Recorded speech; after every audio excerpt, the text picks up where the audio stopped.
a little while ago, the state of Virginia mandated that local counties clean up their water because they thought that the Chesapeake was disgusting. So up until this point, Albemarle County has been taking money out of our current property taxes to pay for this. So recently, Albemarle County has decided that they want to introduce a new bill called the Stormwater Utility Fee that is to instead pay for it. This bill would tax people based off of how much impervious surfaces they have in their property. Albemarle County has opted to try to make this bill a reality, to make the people paying for this service more responsive to the people that are causing the problem.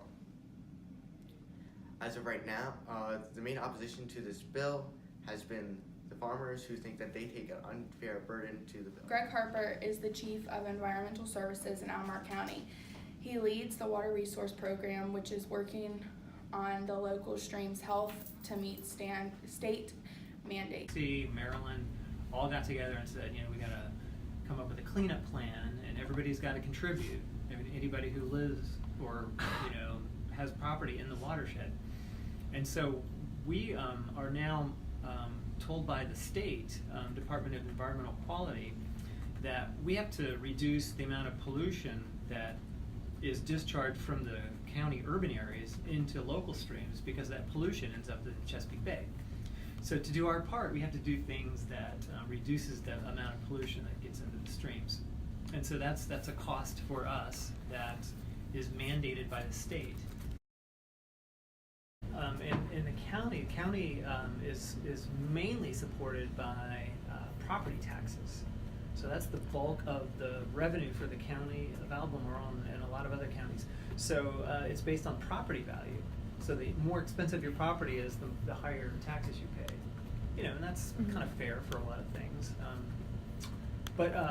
So a stormwater utility, though, is not. You said it's based on impervious areas. So the bigger your impervious surface is, the more you would pay, the higher your stormwater fee would be. Okay, so think about it. We're trying to support a number of programs at the county that protect streams from pollution, stormwater management, stream restoration, watershed restoration. Broad point of the utility is to distribute the cost of our programs out to property owners in a fairer way.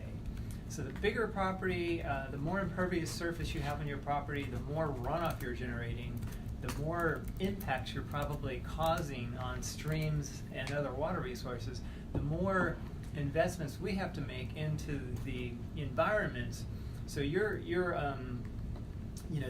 footprint, your impervious footprint, really has a lot to say about your impact and how much we have to do to fix things. Dave Norford is a member of the Farm Bureau of Albemarle County, and he works on multiple cattle farm in Stony Point area. First of all, I want to make it perfectly clear that the purpose of the rain tax, I have no problem with that. The ultimate goal, if you might have noticed when you came in, this farm's won the Clean Water Farm of the Year award. I've got another farm that's won the Clean Water Farm of the Year. All the cattle are fenced out of all the water sources here. So I'm 100% in favor of clean water, and I want to make it clear that I think farmers have done more than their part to work on clean water. So the ultimate goal of this is to finance gray infrastructure improvement in the urban areas of the county. Like that would be the pipes under Woodbrook. Yeah. None of the money is earmarked to come to the rural area, which is telling me that they don't think they have a problem in the rural area with water quality. So the only issue I have with it is the method of raising the money. So the simplest, what I think would be the simplest and most fair way to do it is to just raise the revenue like through the general fund, which are what's used now to fund improvements.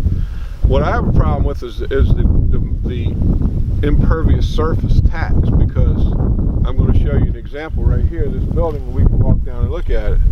It's an over 150-year-old barn, but according to what the county wants to impose, there would be over a 1,400% tax increase on that building.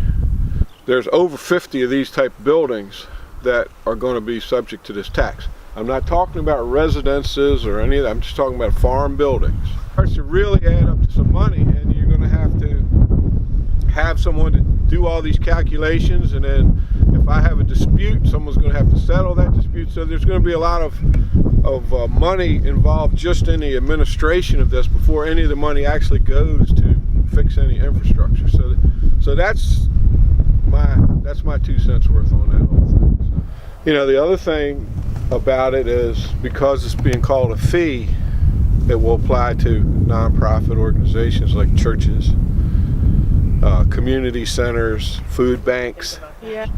But even a couple hundred a year makes a difference. So and we were told that by Greg Harper that, you know, the mechanism the county has if the church doesn't pay is they're going to foreclose on the church and take it. No one has given me any what I would call valid reason why it's more fair to do it by a rain tax than to do it by regular, you know, general fund type thing.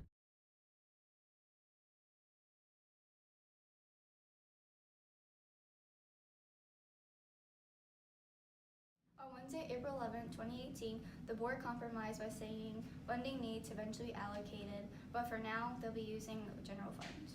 Right. Ann Malik, an Albemarle County Supervisor, says they've given direction to our county executive that it needs to be created and treated in the budget as a more important element.